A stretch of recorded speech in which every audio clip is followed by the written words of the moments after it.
At 2:54 a.m. on Friday, October the 12th, 1984, the Irish Republican Army tried to assassinate the entire British cabinet. They almost succeeded. A bomb had been placed inside the Grand Hotel in Brighton, where most leading members of the Conservative Party were staying during their annual conference. 4 people died, many more were badly injured. It was the most devastating terrorist attack ever launched against British politicians. Among the injured, the Industry Secretary Norman Tebbit. He was rescued by firemen working under BBC television lights. They asked him in hospital later if he had any allergies to anything, and he said, yes, bombs. Mrs. Thatcher had been working in her suite when it happened. Apart from the wrecked bathroom, all the glass and mirrors in the bedroom were smashed. Police said the Prime Minister remained icy cool throughout.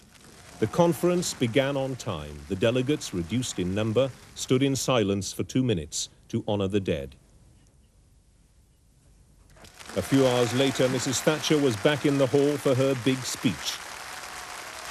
Security men were everywhere. And Mrs. Thatcher declared her defiance of the bombers. This government will not weaken. This nation will meet that challenge. Democracy will prevail.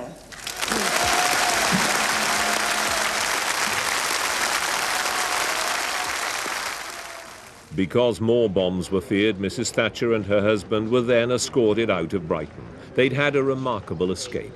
A bathroom, which the Prime Minister had been in just 2 minutes before the blast, was completely wrecked as the 20-pound bomb sliced 4 floors out of the centre of the building.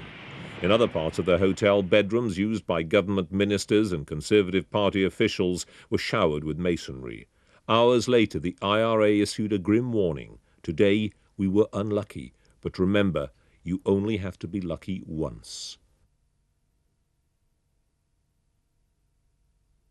As for Mrs. Thatcher, her retort was quite simple. Life must go on.